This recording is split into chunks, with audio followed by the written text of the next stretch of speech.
तो कैसे हो आप सब? आप सभी का स्वागत है आपके अपने YouTube channel Indian defence talk पे।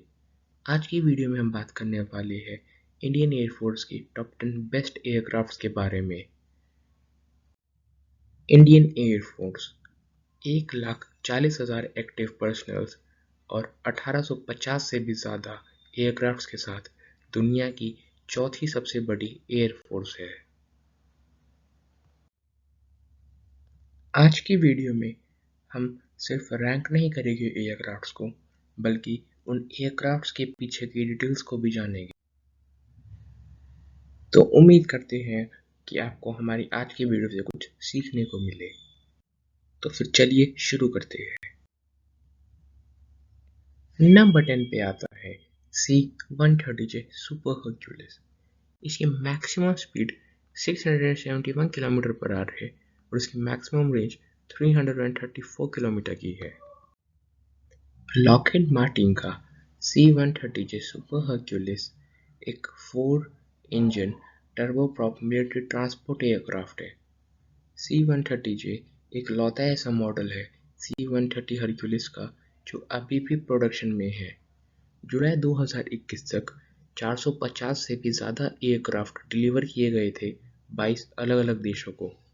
बात करें इंडियन एयरफोर्स की, तो इंडियन एयरफोर्स ने 6 130J 30S एयरक्राफ्ट लिए थे 2008 की स्टार्टिंग में, जिनकी कॉस्ट थी 1.059 बिलियन US डॉलर्स। भारत ने ये अपनी स्पेशल फोर्स ऑपरेशंस के लिए लिए थे। इंडिया के पास अगर अभी की बात करें तो टोटल 12 C-130J एयरक्राफ्ट है। यहाँ पे आप इसकी फोटो देख सकते हैं। इस फोटो में काफी प्यारा लग रहा है ये। चलिए अब हम बात करते हैं नंबर 9 की। नंबर 9 पे आता है इल्यूशन IL-78। इसकी मैक्सिमम स्पीड 850 किलोमीटर प्रति घंटा है और मैक्सिमम रेंज 7,300 किलोमीटर की है। IL-78 एक टैंकर एयरक्राफ्ट है जो डेवलप और डिज़ाइन किया गया था इल्यूशन एविएशन कॉम्प्लेक्स के द्वारा, जो रशिया में है। इसके कई सारे अलग अलग वेरिएंट्स आते हैं, जैसे IL-78, 78T, 78M, M2, M90A, ME, MKI और MP। MKI की बात करें तो ये इंडिया के लिए मॉडिफाई किया गया था। IL-78 MKI एक कस्टमाइज्ड वेरिएंट है IL-78 ME का, जो एयरफोर्स के लिए मॉडिफाई किया गया था। इनमें Israeli fuel transport system fit किया गया है। ये एयरक्राफ्ट लगभग 6 से 8 सुखोई 30 MKI को रिफिल कर सकता है। अगर हम बात करें कि इंडिया के पास करंटली कितने इल्यूजन IL-78 एयरक्राफ्ट है, तो करंटली इंडिया के पास 17 इल्यूजन IL-78 MKI है। इंडियन एयरफोर्स इन्हें मार्स के नाम से भी कहती है। ये मार्स प्लैनेट वाला मार्स नहीं है। यहाँ पे मार्स का मतलब है मिड एयर रिफ्यूलिंग सिस्टम। यहाँ पे आप देख सकते हैं इसकी फोटोज।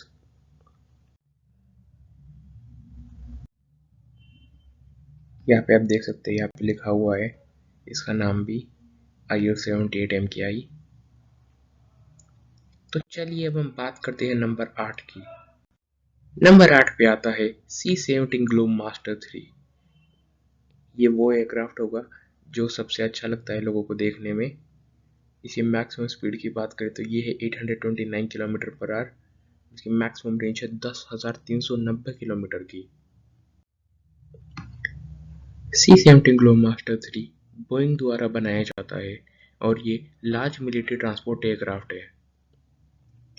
C-17 बहुत सारे अलग अलग मिशन परफॉर्म करता है, जैसे tactical and strategic airlift, transporting troops and cargo, और साथ ही में मेडिकल इवैक्यूएशन और एयर ड्रॉप भी।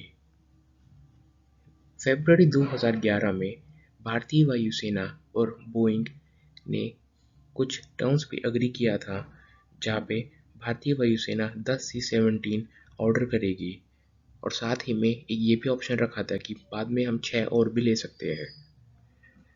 इसकी वैल्यू $4.1 बिलियन थी। डिलीवरी की बात करें तो 2013 में इसकी डिलीवरी शुरू हो गई थी और 2014 तक कंटिन्यू हुई थी। 2012 में एयरफोर्स ने अपना प्लान फाइनलाइज कर लिया था कि वो 6 और C-17 एयरक्राफ्ट खरीदेंगे अपने 5 ईयर प्लान में, जो 2017 से 2022 तक होगा। पर अब ये ऑप्शन अवेलेबल नहीं है एयरफोर्स के साथ, क्योंकि 2015 में C-17 की प्रोडक्शन बंद हो गई है। हालांकि 2017 में यूएस ने एक C-17 ऑफर किया था इंडिया को, जो था 336 मिलियन का। इसके बाद इंडिया की अब टोटल स्ट्रेंथ 11 C-17 एयरक्राफ्ट की हो चुकी है। साथ ही में जो ये ऑफर किया गया था हमको, ये था लास्ट C-17 प्रोड्यूस्ड। यहाँ पे आप इसकी फोटो देख सकते हैं। मैं अगर अपनी पर्सनली बताऊँ तो मुझे सबसे अच्छा यही एयरक्राफ्ट लगता है देखने में। तो चलिए अब हम बात करते हैं नंबर 7 की। नंबर 7 पे आता है MiG-21, जिसकी मैक्सिमम स्पीड है 1912 किलोमीटर प्रति घंटा। मुझे लगता है ये स्पीड तो हम कभी गाड़ियों में अचीव भी नहीं कर पाएंगे। इसकी मैक्सिमम रेंज है 1470 किलोमीटर की। मिकोयान द्वारा बनाया जाने वाला MiG-21 एक सुपरसोनिक जेट फाइटर एयरक्राफ्ट है, जो एक इंटरसेप्टर का भी रोल परफॉर्म कर सकता है। ये सोवियत यूनियन द्वारा बनाया गया था और लगभग 60 देशों को, जो 4 अलग-अलग कॉन्टिनेंट्स में हैं, उन्होंने MiG-21 फ्लाई कर रखा है। इसने बहुत सारे एविएशन रिकॉर्ड्स भी बनाए थे, जैसे ये बना था the most produced supersonic jet aircraft in aviation history, और साथ ही में ये the most produced compact aircraft since the Korean war भी था। इंडिया की बात करें तो इंडिया लार्जेस्ट ऑपरेटर है MiG-21 का। 1961 में भारतीय वायुसेना ने MiG-21 को चुना था बहुत सारे वेस्टर्न एयरक्राफ्ट्स के ऊपर, और 1964 में MiG-21 बन गया था भारतीय वायुसेना का पहला supersonic fighter jet. Currently IAF के पास 107 MiG-21 है और उन सबको हम रिटायर करने वाले हैं 2025 तक, जैसे जैसे तेजस इंडक्ट होगा। यहाँ पे आप कुछ फोटोज देख सकते हैं MiG-21 की अभिनंदन जी के साथ। उम्मीद है आप इन्हें भूले तो नहीं होंगे।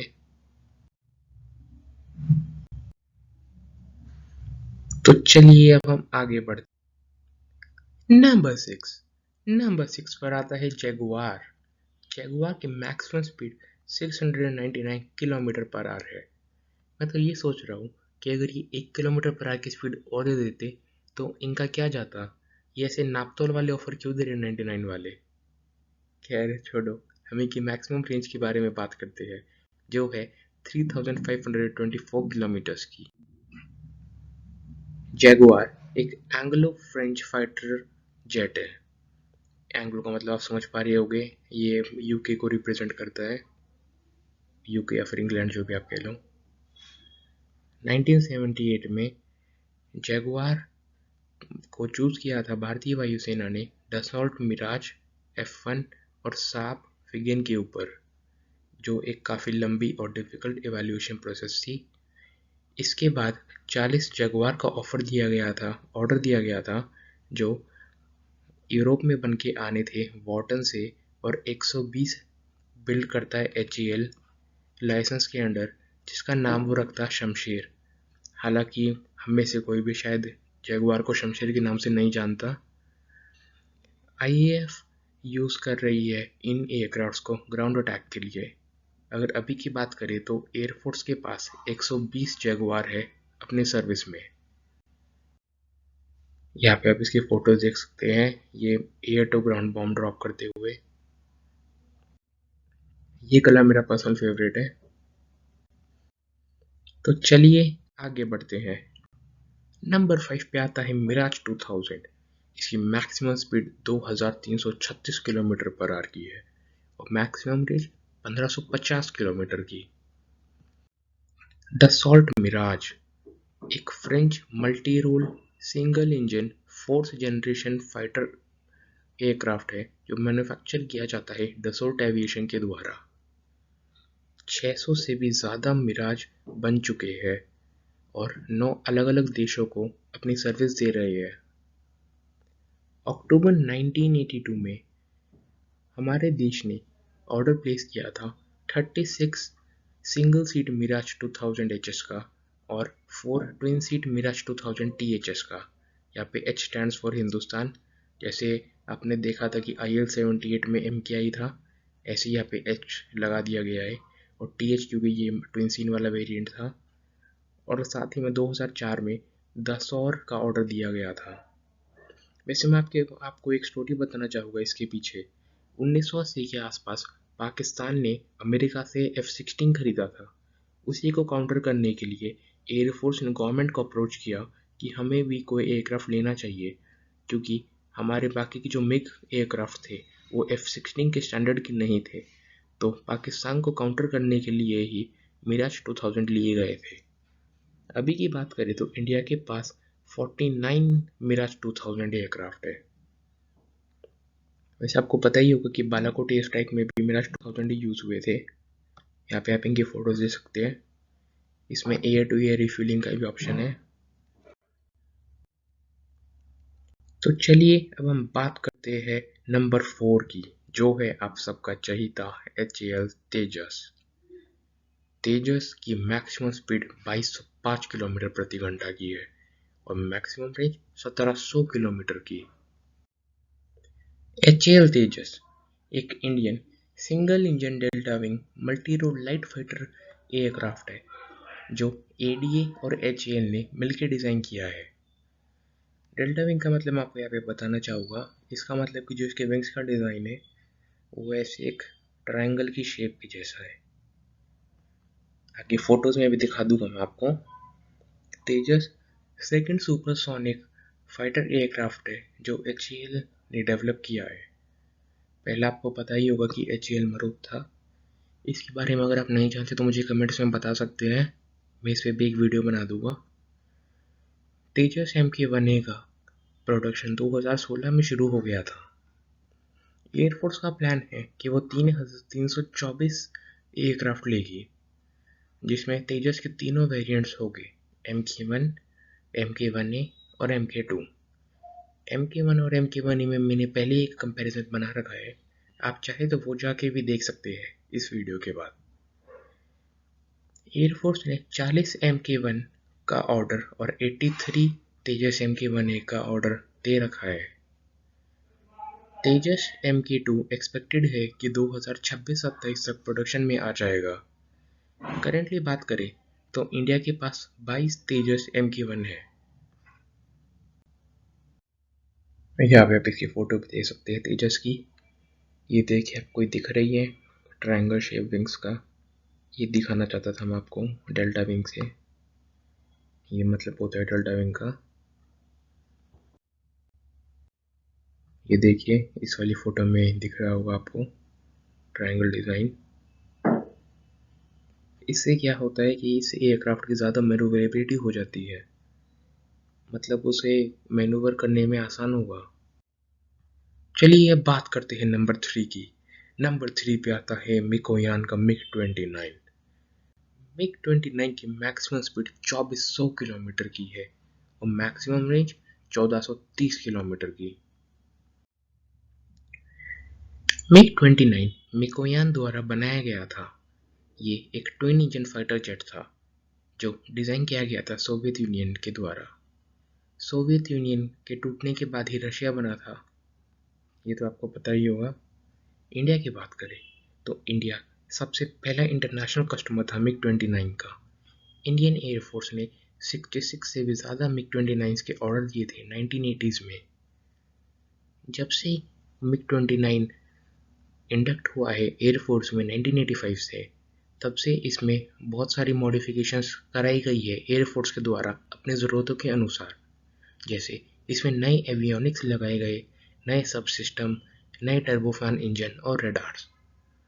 इंडिया के MiG-29 की बात करें तो इंडिया ने इसे 1999 के कारगिल वॉर के टाइम पे काफ़ी ज़्यादा यूज़ किया था, जहाँ पे ये मिराज 2000 को एस्कॉर्ट करते थे जब मिराज 2000 अटैक करता था टारगेट्स को लेज़र गाइडेड बॉम्ब से। 2020 में इंडिया ने 21 मिग 29 का एक ऑर्डर दिया है जो इंडिया को काफ़ी अफोर्डेबल प्राइस पे मिला। ये एयरक्राफ्ट मैन्युफैक्चर करे जाएंगे एयर फ्रेम से जो बने तो लेट 1980s में थे पर कभी असेंबल नहीं हुए थे। मतलब ये एयर फ्रेम्स ऐसे ही बस डब्बे में पैक पड़े हैं 1980s के बाद में, इन्हें यूज़ नहीं किया गया है। अब इन्हीं से असेंबल करके ये 21 मिग 29 बनेंगे, क्योंकि अब तो इनकी प्रोडक्शन बंद हो चुकी है तो इन्हीं फ्रेम्स का यूज़ करना पड़ेगा। और साथ ही में ये काफ़ी कम रेट पे भी मिल गए इंडिया को। और फिर साथ में इसमें जो अपग्रेडेशंस एयरफोर्स के अनुसार होगी वो करके ही ये मिलेगी एयरफोर्स को। जैसे आपको पता ही होगा कि एयरफोर्स मिग 29 का यूपीजी वाला वेरिएंट यूज़ करती है, तो ये सब इसमें अपग्रेडेशन होगी, उसके बाद ही डिलीवर किए जाएंगे। करंट की बात करें तो इंडिया के पास अभी 66 मिग 29 है। यहाँ पे आप इसकी फोटो देख सकते हैं, ये हमारा मिग 29 बर्फों में घूम रहा है। तो चलिए बात करते हैं नंबर 2, जिसका आप बहुत देर से इंतजार कर रहे होंगे, राफेल। राफेल अभी काफ़ी टाइम से बहुत ही ज़्यादा न्यूज़ में भी है, आप सबने इसका तो नाम पक्का सुना ही होगा। राफेल की बात करें तो इसकी स्पीड 2400 किलोमीटर की है और इसकी मैक्सिमम रेंज 1430 किलोमीटर की। राफेल की बात करें तो ये डसॉल्ट द्वारा मैन्युफैक्चर किया जाता है। इससे आप समझ ही गए होंगे कि डसॉल्ट वही कंपनी है जो मिराज को भी मैन्युफैक्चर करती है, फ्रेंच कंपनी है ये। राफेल एक twin engine canard delta wing multi role fighter aircraft है। यहाँ पे मैं आपको इसका मतलब बताना चाहूँगा कैनाड डेल्टा विंग का। डेल्टा विंग का मतलब तो वही था, ऐसे वाले ट्रायंगल की शेप में उसके विंग्स होते हैं, और साथ ही में कैनाड ये होते हैं जो ऐसे लगे रहते हैं एयरक्राफ्ट के आगे, आपने देखा होगा कई सारे एयरक्राफ्ट में। ये एयरक्राफ्ट की मैन्यूवरेबिलिटी बढ़ाने के लिए होते हैं। राफेल में वाइड रेंज ऑफ वेपन्स आते हैं। राफेल कई सारे अलग अलग रोल परफॉर्म कर सकता है, जैसे air supremacy, interdiction, aerial reconnaissance, ground support, in depth strike, anti ship strike और nuclear deterrence. In depth strike आपको पता ही होगा कि यहाँ पे एयरफोर्स ने जब बालाकोट एयर स्ट्राइक किया तब उन्होंने मिराज 2000 यूज़ किया था, क्योंकि उसमें भी यही कैपेबिलिटी है। अगर उस टाइम पे हमारे पास राफेल होता तो ऑब्वियसली हम उस टाइम राफेल ही यूज़ करते।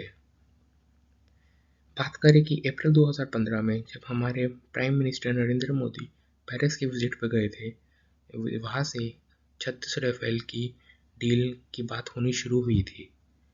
और 23 सितंबर 2016 को हमारे उस टाइम के डिफेंस मिनिस्टर श्री मनोहर पारिकर जी ने उनके फ्रेंच काउंटर पार्ट जीन भैया के साथ साइन करा थे 7.8 बिलियन यूरोस का कॉन्ट्रैक्ट, जो था 36 राफेल्स के लिए। और साथ ही में हम 18 और भी ले सकते हैं बाद में, जो सेम प्राइस पे हो गए, मतलब इन्फ्लेशन एडजस्ट करने के बाद, और शायद हमें कुछ डिस्काउंट भी मिलेगा। और अगर करेंटली बात करें तो इंडिया के पास 26 राफेल है और बाकी के 10 डिलीवर होने वाले हैं हमें अप्रैल 2022 तक। बाकी डसॉल्ट का कहना है कि वो उससे पहले ही डिलीवर कर देगा। अगर हम ये 18 और ले लेते हैं तो हमारे पास टोटल हो जाएंगे 36 और 18, तो 54 एयरक्राफ्ट हो जाएंगे। तो मुझे पर्सनली लगता है कि हमें कम से कम एक 36 एयरक्राफ्ट और का तो ऑर्डर देना ही चाहिए, क्योंकि ऐसी भी खबरें निकल के आ रही है कि इंडिया MMRCU को कैंसिल कर सकता है। यहाँ पे आप इसकी फ़ोटोज़ देख सकते हैं, ये देखिए जो ये यहाँ पे लगे हुए हैं इन्हें कैनार्ड्स कहते हैं। ये देखिए ये। तो चलिए अब बात करते हैं हम नंबर 1, जिसका आप सभी काफ़ी देर से इंतज़ार कर रहे हैं। नंबर 1 पे आता है सुकोई 30 MKI। इसकी मैक्सिमम स्पीड 2120 किलोमीटर की है और मैक्सिमम रेंज 3000 किलोमीटर की। यहाँ पे काफ़ी लोग मेरे से पूछ सकते हैं कि मैंने राफेल को नंबर 1 पे क्यों नहीं रखा। तो इसका रीज़न बड़ा ही सिंपल है, क्योंकि सुकोई 30 MKI बैकबोन कंसिडर किया जाता है इंडियन एयरफोर्स की, क्योंकि राफेल अभी नंबर में खाली 26 है और सुकोई 30 MKI 272। राफेल जब बनेगा बैकबोन इंडियन एयरफोर्स की, जब उसका नंबर काफ़ी ज़्यादा होगा। तो करंटली तो सुखोई 30 MKI ही है इंडिया की बैकबोन। सुखोई 30 MKI सुखोई द्वारा बनाया जाता है। ये एक twin jet multi role air superiority fighter aircraft है जो रशिया की सुखोई द्वारा बनाया जाता है और साथ ही में एक लाइसेंस के अंडर हिंदुस्तान एरोनॉटिक्स लिमिटेड मतलब HAL से मैन्युफैक्चर करता है। ये आप देख सकते हैं कि ये लाइसेंस के अंडर है, चाइना के कॉपी पेस्ट के जैसा नहीं है कि कोई भी एयरक्राफ्ट लाओ रिवर्स इंजीनियरिंग करके उसकी टेक्नोलॉजी चुरा लो और बना लो फिर अपने आप एयरक्राफ्ट। ये लाइसेंस के साथ बनाते हैं हम। 2 साल की एवेल्यूएशन और नेगोशिएशंस के बाद जाके 30 नवंबर 1996 को इंडिया ने एक डील साइन करी थी सुखोई के साथ जो थी 1.462 बिलियन US डॉलर्स की, जिसमें 50 रशियन प्रोड्यूस्ड सुखोई 30 MKI आने थे 5 बैचेस में। वैसे आपको बता दूं कि हर बैच में एक अलग अलग मॉडिफिकेशन भी हुई थी। जो पहला बैच था वो तो नॉर्मल सुखोई 30 का था, फिर उसके बाद उस किसी में इजरायली रडार लगाया गया था। ऐसे ऐसे मॉडिफिकेशंस भी हुई थी इन सारे बैचों में। इंडियन एयरफोर्स ने टोटल 272 एयरक्राफ्ट्स का ऑर्डर प्लेस करा है। फिर 272 कैसे कि 50 तो यही थे और इसके बाद इनके आगे जाके जो भी ऑर्डर करते रहे तो टोटल 272 एयरक्राफ्ट का ऑर्डर प्लेस किया था इंडियन एयरफोर्स ने। इसमें 50 तो ये है जो डिलीवर्ड बाय रशिया ये वाले ही, और बाकी के 222 प्लेन जो लाइसेंस के अंडर HAL बनाएगा इंडिया के लिए। और साथ ही में 2020 में इंडिया ने डिसाइड किया कि वो 12 और सुखोई 30 MKI के ऑर्डर देगा, क्योंकि काफ़ी सारे सुखोई 30 MKI क्रैश हो गए थे। काफ़ी सारे नहीं, मतलब इतने भी नहीं थे। तो उसी को कंपेंसेट करने के लिए हम ये 12 और सुखोई 30 MKI खरीदेंगे। करेंटली इंडिया के पास 272 सुखोई 30 MKIs है। यहाँ पे आप इनके फोटोज देख सकते हैं। The backbone of Indian air force. तो आज की वीडियो के लिए इतना ही। उम्मीद है आपको हमारी आज की वीडियो पसंद आएगी और कुछ सीखने को मिला होगा। अगर वीडियो अच्छी लगे तो इस वीडियो को लाइक करें, शेयर करें, हमारे चैनल को सब्सक्राइब करें, साथ ही में कमेंट्स में बताएं कि आप और क्या चाहते हैं। जय हिंद। टन टन टन टन टन टन टन टन। कोई बात नहीं, हम इसे हटा के यहाँ पे बैकग्राउंड म्यूजिक लगा देंगे।